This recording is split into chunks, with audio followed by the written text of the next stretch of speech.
Welcome to Founder Unboxed, a podcast about the humanness of entrepreneurship, the quirks, the chaos, and those quiet moments that make a founder who they really are. I'm your host, Kabeer. Today's guest is someone who has navigated stock charts, spreadsheets, and shifting continents with the same quiet confidence that defines his work. Vikrant Gupta is the founder of Apricus Wealth, a SEBI-licensed portfolio management firm that today manages over 100 crores in assets.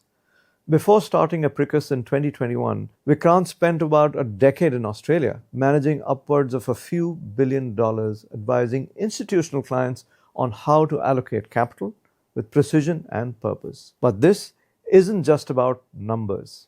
It's about discipline, about clarity, and about that rare mindset that it takes to consistently bet on a long-term in markets and in life. And also, ladies, before you start Googling, yes, he is single. And when he's not decoding financial data, you will find him underwater. He's a trained scuba diver, a global traveler, and loves the outdoors. Here's Vikrant Gupta Unboxed.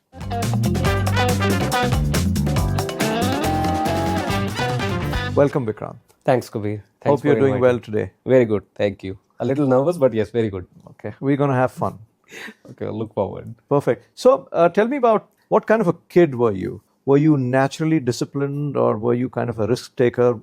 How were you as a child? Yeah, I had to think through that, but I think as a kid, I was firstly, physically, I was a very tiny kid. As I was, compared to everyone else in the class, I was probably a bit bullied as well as a result of it. Very shy, very obedient. And then you'll tell me a thing, I'll just do it. I'll not question it, kind of a kid. Dream kid for your parents. Or for the teachers for that matter, Yeah, I think. of course. But even though I will not say a lot, I will notice a lot. And that helped me later on. So the seeds were sown early. I think it came naturally. Or the ecosystem at home was something like that as well. So you're not supposed to say a lot. So you'll just observe and improvise. So that's how I was. And it took a while to get out of that shell of introvert, being an introvert. But yes, it was not a natural risk taker. Had to be a little bit more calculative about things. Okay. Tell me, what were the early influences? Maybe could be family or some mentors or teachers for that matter who really influenced your early years, keeping in mind where you are now? Fundamentally, I think the early influences for everybody is your home environment, whether it's your parents, your grandparents, or your brother, sister, siblings. So definitely the family had a big influence on me in terms of what I do, how I think. And unfortunately, coming from a baniya family, the only thing that mattered to them was money. So money was very critical from day one. It's obvious in every action that the parents took or the grandparents took.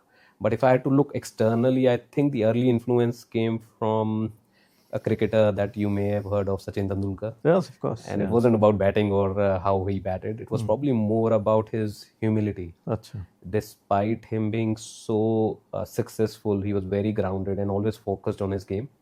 I don't remember ever hearing anybody saying, this guy has a chip on the shoulder, is arrogant, despite reaching the heights he did. Wonderful. So something that I would love to aspire to. That's beautiful. Now, of course, I want to know from the point of view of your relationship with money and with risk, how did the family actually influence? And you kind of hinted on that it started early. Money was, of course, important. And how did it manifest itself in your life in early years? I guess I work in the money business, so yes, it's probably a relevant question to ask. And see, a lot of people think about investments and wealth at some stage of their life. The way I think about wealth is there needs to be, like a building, there needs to be a platform, and that platform is savings. Unfortunately, nobody talks about saving as much anymore. Everybody is talking about returns and the building that is getting built up on top. But the platform is saving. And this saving attitude came from my parents and my grandparents. They were very frugal. I'll give you one particular example that stuck with me, and it's probably part of a sad story as well, somewhere in there. Around 2017, I was in India. My grandmother was very sick. She was shifted to a hospital, could barely talk, but I was sitting by her bedside and she goes, "Can you get me a Coke?" I go to canteen and get a Coke. As soon as I get back, the doctors have decided to move her from one hospital to another hospital. Oh, I see. Okay. And she's in that wheelchair. You reach the lift and she points to me, listen to me, and she goes, जो Coke रखा है था bed के side पे वो fridge में रख देना जाके. So the kind of frugality that lady had is something that stuck with me, and something you try to aspire and implement in your life. And I suggest to everybody to save, because investments and returns is one thing. Unless you have the savings, it does not matter. And it's every day. It's a fight every day. It's a discipline that you have to implement every day to your life. So was your family entrepreneurial, or were they from a job background, or how did that affect your choice of career as well? If I talk about my immediate parents, my father was a businessman, entrepreneur. But if I think it from a perspective of my grandparents as well, they were both in jobs, but entrepreneurial. So my grandmother, 1970s or 80s of India, if you will remember, I don't think the women were allowed to work at all. While my grandmother was a school teacher and then eventually a principal for the school. So she was entrepreneurial in her own ways. Post that, my father moved to Delhi due to riots in Punjab, and he set up his own business. So started from scratch and built it up. So the only thing that I saw is you do business. So where were your grandparents? Were they also in Delhi, or were they in Punjab? Originally, everybody was in Amritsar. There's a village nearby Amritsar where they belonged to. My grandfather was a bank manager, and grandmother was... So related to money, but yes, in a more traditional role. But I didn't have the pleasure of knowing my grandfather much, but grandmother I had spent a lot of time with. And she was always encouraging work, and gave us a lot of freedom. Wonderful. As individuals. And of course, that would have had a very strong impact on you as a child, and now as an adult, you carry some part of it with you. Yeah, I guess so. As in, there's a bit of, there's always a sense of survival, sense of money, a sense of building something, and be a risk taker, but in a risk-adjusted way. As in, if I look at my family in the past, as in how they have done it, it was all based on savings. It was not outrageously be extravagant about things. There's two ways to achieve success, I think. Either you save, or alternatively, you spend, and hope for the best. Like if you look at some of the startups today, it's all about spending, and hopefully something works out. So it was more the traditional way of saving and growing. And I think it must have been a part of many things in your childhood, not only in terms of what they told you, but you could see it around you. Yeah, absolutely. A very constrained childhood. You had to justify everything. I still remember the tennis ball I bought, and if I lost it, I had to explain it. So you couldn't ask for another one for a month. So Yes. And so what took you to Australia, and when did you move? Yeah, so I was supposed to join my father's business. I had a dream childhood. I didn't have to think about where my career is going, because my father said, "Tu hi hai jo ye business karega iske baad." Because all my brothers had moved to Australia by then. But around 2004-05, my father said, "This business is potentially not going to work out. So why don't you find your own way?" And I was super excited or super scared. Must have been, maybe it could have been a shock. I was depending on this. Yes, pretty much it was. So, but Australia being a second home to me, given my brothers and cousins were there, became the next go-to. And then the next 3 years, I would just work too hard to set myself up again, because I did not have a mindset in my younger days of doing a job or anything by myself. It was definitely going down a certain path, and I had to change course. And I'm glad I did, because now I can start all over again from anywhere in the world. So the level of confidence that I have is, I feel great about that. Wonderful. So Vikrant, you spent almost a decade in Australia managing institutional money. What do you think were your gains and learnings from that, and what made you eventually walk away from it? So it was hard to get the job to start with as an international student. It's a very privileged position in Australia. So the fund I was working for were at the time managing $8 billion when I joined them. There's team members who were close to 8 or 9 from the investment team perspective. So effectively we were managing institutional money. But if you think about it, eventually it is retail money. Somebody is pooling it together, and we are just managing it for them. Correct. There's a lot of learnings. There's a lot of unknown when you're outside the boundaries, thinking as if there are people know something, are super intelligent. You want to be like them, but once you're inside, you realize they're normal human beings. They're just trying to use common sense and probably observe things from different angles, multidisciplinary, and then make a decision. So it improved on my perspective of things. I had to develop it from multiple angles, and then it helped me look at from a judgment perspective. I had the privilege of working with 6 or 7 highly intelligent people who were making decisions in and out. Observing them for 3 or 5 years of my life before I was put in their shoes as well was quite a learning exercise. Something that I can implement throughout my life post-retirement, if there is a retirement as well. So that curve does not stop anymore, and I'm very thankful to that experience. Was it difficult to walk away from such knowledge in such maybe learning place? I guess the most difficult was to walk away from the money. Yeah. Extremely well paid. Yeah. But from a learning perspective, I think my curve had plateaued out. Australia is a developed market, very mature. There's about 200 companies that you get to look at.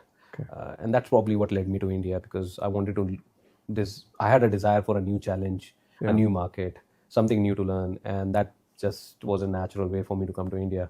If anything, investing, the way I think about it, is like a skill of swimming, except in Australia you're probably swimming in a clean pool, and in India you are swimming in Yamuna or rough waters. So different challenge.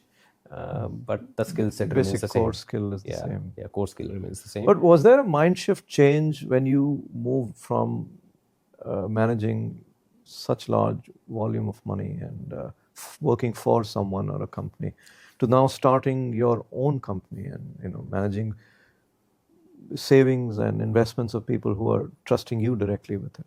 In a sense, no. But the client interaction part of it definitely changed. So in the previous place, I did not have as much client interaction directly, but we were the fiduciaries to the client, and that still remains.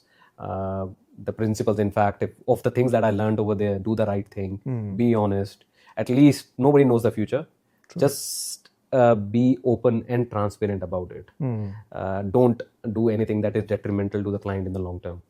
The same things, same principles apply today, except today I get to see the client directly in the eye, and they are always questioning. You are one of them, so there's a lot of people asking me those questions as to are we doing the right thing, and our approach has been be as honest and transparent as you can be.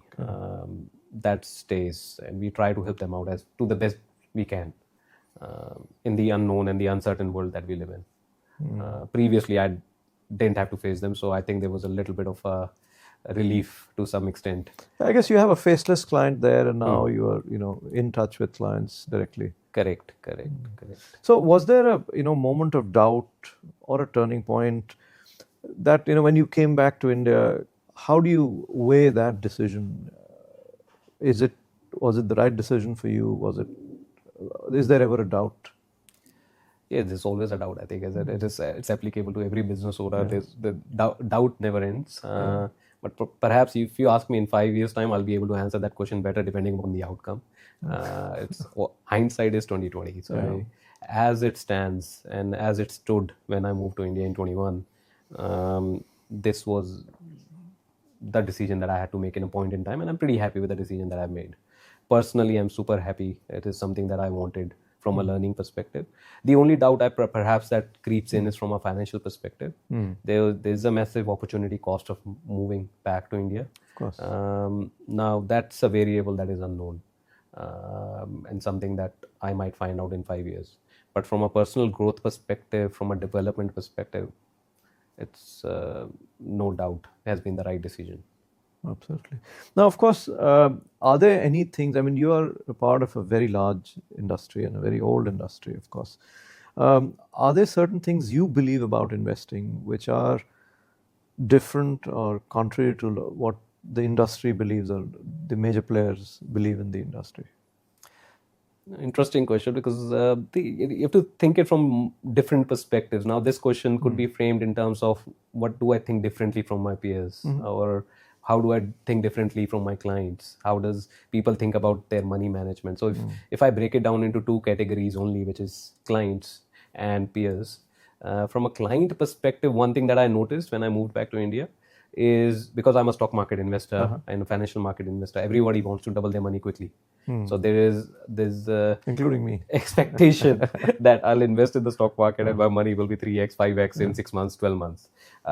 So we do not believe in that, and most of our clients have, including yourself, don't believe in that.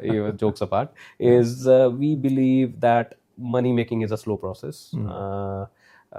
If I put it in terms of an analogy, from Gurgaon to Jaipur with a new highway, you can probably get there in 3 hours if you just drive too fast. But a normal person, a normal speed will be 4.5 hours. We have that later approach. We want to get there. Our goal is to finish, not to finish first all the time. So it is about slow moving and getting there. Slow and steady. While when I talk about peers, one thing that we have adopted differently when I got back to India is another thing that I learned is 95% of the industry, or even 98% of the industry, is based on a commission model. What that effectively means is that they sell you a product and they say to the client that you're not paying for it, and then they get commissions from the product manufacturer. So we flipped it around. We are part of a community of 1,000 investment advisors across India and 400 portfolio managers across India that charge a fees to the client. Okay. So we are direct product manufacturers. We advise the client. The difference comes in the incentive. So we are inclined and we are structured in a way that I advise the client on the product that is best for him. If I am paid by the product manufacturer, eventually I will have an incentive not to do the best thing by the client. Unfortunately, not everybody from a client perspective has that mindset. As soon as they figure out that you're charging them a fees, they may not want to use your service. So it's a mindset change from that perspective, but it is changing. People like yourself have changed. So is this something that you bring because of your experience in Australia, or is it a personal belief? It's a bit of both. It's definitely a personal belief. In fact, one of the first things that I tell everybody, and it is probably relevant for any business dealings, the question you need to understand is, what is the incentive of the person that you're dealing with? Motivation. I'll give you an example. In India, I asked one of my clients, how do you pay your investment advisor? And he said, on a 5 crore portfolio, he was paying him 10,000 rupees. And he said, that's all I pay. And then I said, what car does he drive, your financial advisor? And he told me he drives a BMW, and I want to as well. So it's a basic check that if you're paying him 10,000 and he's driving a BMW, what's missing? So first question that you got to ask anybody, whether it's your investment business or any other business, what is the incentive? And that will normally get you to the right answer. At least avoid the traps. Or at least be informed these are the motivations behind it, and you may still take the same decision. Correct. But at least you will be in the know of. Correct. It's the conviction that comes from knowing, I think. Now, in your industry, I think to have a balance between a process-driven, disciplined approach, and sometimes things get a little volatile with a lot of emotions coming in. How do you balance this, and how do you advise your clients to balance harsh, quick decision making, or maybe emotional decision making? Yeah, the client part is easy because I think clients find it hard to manage their emotions when it comes to money. One of the unfortunate things about my industry is the prices get printed by the minute. So everybody can look on their app what their portfolio is doing. That drives your emotions upside and down. Give you an example also. I've had a client who has a massive portfolio of property. And in comparison, a small portfolio of stocks. But I see he's more worried always about the stocks than the property because the numbers are printed. So it does drive the emotions, but that is one major reason that people are outsourcing it to us as well, because they know now that it cannot manage the emotions. As to the process, what we try and do is we have an investment strategy, we have an investment philosophy. We try and articulate it to our clients, educate them, and especially during volatile times, we try and hold their hands that this is what is happening, this is why it is happening, and how do we think about it. As a way of example, very first thing I do to a client is I tell them, if you're not in coming to the market for 3 to 5 years, don't invest. If you're thinking about 6 months, don't invest. We don't need your capital, and more likely than not, you will you'll be in a bad position in 12 months. So hold your horses. A lot of time I've said no to business and it's detrimental to me, but I think it's good for the long term for the client and us. So best to get in with a 3 to 5 year horizon in mind. At least. And if anything, I think you should think 20 years, because this is mostly for your retirement, not for your everyday expenses. I know a lot of people associate stock, and especially this is a North India and Delhi problem, that people associate investing in stock market to gambling. One thing that I and my firm is trying to do is take that gambling attitude out of the stock market. It is genuine best businesses of India listed on the stock market, and you are partnering with them. So if you have a strategy, discipline, and the process, I think you'll make a lot of money over a long period of time. But if you're looking for a quick gain, the chances of accident are very high. Right. Now, talking about volatility and being accident prone, you come from a world of logic and numbers, right? Now, what role does instinct play in your decision making on where to invest or when to invest? Yeah, so I'll give you a very long answer on this one if you like. So, see, there's an author by the name of Daniel Kahneman. Of course, yeah. He's written a book, Thinking Fast and Slow. Lovely book if anybody has a desire to really understand decision making. Firstly, he said something about instinct. What is instinct? Instinct is something that you have developed from your experience. So at some point, you have rationalized a decision. You have put logic to it, made a decision, and now your body or your instinct is quickly telling you this is the right way to go. So, but most interestingly, what I find is we definitely use instinct. Instinct is always there, but you have to use it along with logic and numbers as well. So what Daniel Kahneman did is he divided the decision making into two systems, system 1 and system 2. System 1 is, you can think of impulse or instinct, that you quickly come to a decision, and it is based on your experiences, past experiences, what you have read, what you have experienced. That's what your gut is telling you. But at the same time, system 2 is the slow one, where you think about it a bit longer. So what we try and use in our business is both. Don't ignore the instinct. Instinct is very powerful.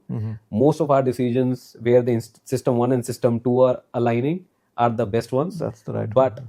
at the same time, don't trust it blindly, because it's an impulse. So think about it, rationalize it, and then make a decision. The best decision for me is when both of them align. Okay. And does it happen quite frequently that they do, or that's how your company really works? I mean, you make it possible that both will align. First one we cannot. It naturally comes to you. But we try and rationalize it more than just rely on the instinct. You are a scuba diver, and of course an outdoors guy. How do those experiences actually reflect on your decision and your life and other things? Yeah, so definitely. I'll probably, instead of scuba diving or anything else, I just love nature. I think it's a therapeutic exercise, relaxes your brain. Few examples I can give you, perhaps. I think you've also done Everest Base Camp track. Correct, yeah. So I have done that as well.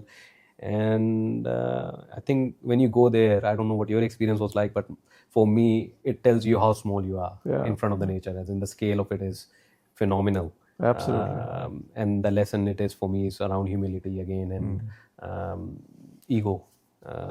We're so egoistic about things in our day-to-day life, while we forget what matters. There are bigger things in life. But specifically coming to scuba diving has been actually a big lesson for me as well. So I'll share a couple of examples from my recent trip to Maldives. So there's this one spot that we were diving in, which was supposed to have reef sharks. And as a natural survival instinct, I asked the guide, what am I supposed to do when the shark comes? And he goes, you don't have to do anything. Jo karna hai, shark ko hi karna hai. So again, he said, stay calm, follow the process of scuba diving. Don't worry about things you can't control, and you'll be okay. There's so many people who have dived in the same spot. Nothing has happened. So good luck to you as well. Hopefully nothing happens. Yeah, hopefully nothing happens. And then again on the same trip, the second thing happened is I had a malfunction with one of my equipments. My mask kept getting flooded. I got blinded. I could not unflood it with my techniques. Okay. Did panic because everybody went ahead, and underwater you can't see, you can't move around. So Did somebody come? so I had eventually somebody did, but that 10-15 second that I panicked was a lesson. The panic does not help. So I calmed myself down and started banging on my cylinder. The sound travels underwater, and somebody heard that and came to me. But if I had panicked, you can suddenly let go of your equipment, and and when you're 80 feet underwater, things like that you don't recover from very quickly. So don't panic. Every situation has a solution. Just stay calm. So how do you? I mean, the experience. We can keep talking about these experiences, and I know I've deliberately kept away from the EBC learnings, and maybe we'll take it up in another episode. Sure. But tell me about how do you stay grounded in the long-term mindset without losing touch with what is happening in the present? I think you. How do you stay grounded? I think it's a good question. First of all, in the sense, are there certain techniques where you can balance what you learn today, but you still keep a long-term mindset in mind? Okay, this is what is. I mean, it's kind of connected to the impulsiveness in a way itself. But what I'm hearing is that there is also deliberate long-term strategy, even in terms of investing and all that. So yeah, every decision that I've made in my life so far has been about the long term. Long term. I remember working for free for an internship, and everybody kept on telling me this is in Australia, that nobody works for free in Australia. But I think that 6 months that I worked for free was with an intent what it looks like in 5 years. Wow. And that worked out wonderfully well for me. So the only thing that helps thinking about the long term is the process, the strategy, the discipline, what you believe in. And also a good set of clients and partners that have the shared vision. The clients keep you grounded as well. You need to understand what is the purpose. The purpose for us has been making financial lives of people better, act as fiduciaries. That keeps us grounded. We understand it is people's hard-earned money. You cannot take unnecessary risk with them, because they are relying on this money to help them in the future. So those are the things that keep us grounded. As the words go, with great power comes great responsibility. Yes. And hats off to our clients who've trusted us with it. Recently we crossed 100 crores of assets under management. Wonderful. Very pleased with it. 100% retention rate. No client has left. If anything, they always call, can we add more? So these are probably the wins that we look forward to, and something that keeps us grounded. Just having that defined purpose. Why are you doing it? Probably keeps you grounded more than. So how do you see the future of wealth management evolving in India, especially considering tech and especially AI? Yeah, I was having this conversation with my brother, cousin in fact. He's a eye specialist. I said, so perhaps in the future we will not need you. Obviously he didn't take very kindly to it. But yeah, AI, I think it'll be all around us. It is, but that said, it will just be a tool. So I was actually trying to break it down for my industry. So if you go back to the 80s or the 90s, one of the biggest advantages people in my industry had, who were working in the industry and managing money, was information advantage, because you couldn't easily get it. There was no Google as such. There was no search engine. But that search engine or the information advantage was taken away in the 2000s. Yeah, I think experienced people relied a lot on experience, and because information was not very forthcoming. Yeah. Correct. Yeah. And then with AI, even though people in the industry has been applying machine learning for a while, there is quantitative strategies. Correct. The analytical advantage is almost gone as well. But with AI, it will be absolutely gone. So you have a best analyst, so 0.1% of the analysts in the world at your disposal for $20 a month. Yeah, correct. So that analytical advantage is gone as well. So the only advantage that we will have now is behavioral and judgment based on what we have experienced. And I think that stays with us. So that is what we offer to the clients and what we can provide. We have more tools at our disposal. We just need to use them more optimally and efficiently for our clients. And it'll be a point of differentiation, I think. Now, but the fact is that we actually use that a lot in our present work with our clients. And we are so much better by using AI rather than just letting it take over on things. So. Yeah, exactly. And you have to have an open mind. I think if you don't have an open mind, you're looking at a disaster. I was just speaking to somebody the other day, and he's a business owner. He got his, he's into beverage business. He got his bottle designed 10 years ago and paid 20 lakhs. Today, AI is doing it for him at $20 and much better job. So you need to find what is the value add beyond. If you don't find a value add beyond, markets are efficient enough. People are smart enough to work out where the cost needs to be cut. Correct. So tell me about one bold move or risk that you're currently considering in your business. Besides coming back to India? So we actually took one about 3 months ago. We applied for another license with SEBI. It's a portfolio management license. Besides the investment advisory license that we had, that required us to put up a substantial capital on our balance sheet and the operational cost and hire more people. Now I don't know what the reward of it will be on the other side of it. As if the clients are generous, keep giving us more money to manage and more referrals, perhaps there is light at the end of the tunnel. But at this moment, that's probably the biggest risk that we've taken. But you're joining a very exclusive group, which also then differentiates you from a lot of other financial advisors across. In official channel, yes. Unfortunately, what I have found is the clients or the general market, in a sense, does not differentiate. There's a lack of education. So we'll be about one of the 450 people who have that license in the country. But a lot of people are happy to get their money managed in an unofficial manner from unauthorized places. So for that educated client, yes, it allows us, it gives us better credentials to put in front of the prospective clients. I think it's time to talk about customer education. Yeah. You need to think about your media strategy next. Yeah, probably need some help there. Absolutely. So let's go back to day one of Apricus Wealth. And you're just starting the company. What would you tell yourself, having known all what you've known in the last few years, if you were to go back and whisper something in your ear, what would that one thing be? Yeah, without hesitation, I think I'll say just do it sooner. Go early. I think the earlier you start, the better it is. Wonderful. Thank you so much. But before we wrap up, I'm adding a new segment starting this episode, what we are calling the 60-second founder fix. Okay. Now, this is how it really works. So I'm going to ask you 3 sharp takeaways. Okay. In rapid fire style.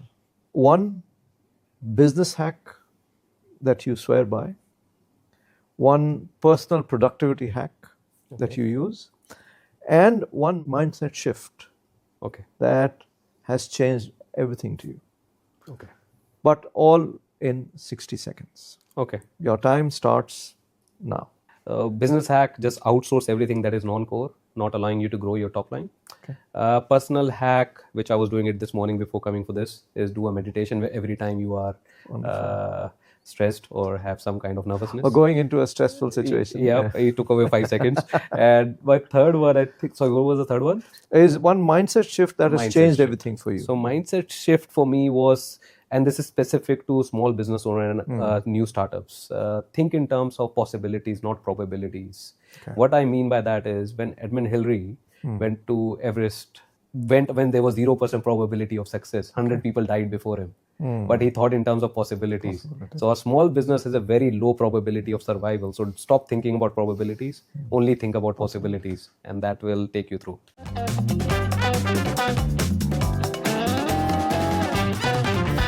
That was Vikrant Gupta Unboxed, a man who believes in process over panic, in principle over noise, someone who reminds us that wealth isn't just what you accumulate, it's what you understand and how you respond when the world shifts. And if this episode gave you a new way to look at risk, or even just made you curious about your own investing habits, share it. And if you haven't already, then subscribe to Founder Unboxed. With more stories that are on their way, trust me, they're worth the wait. Thanks for listening, and I'm your host, Kabeer, and this is Founder Unboxed.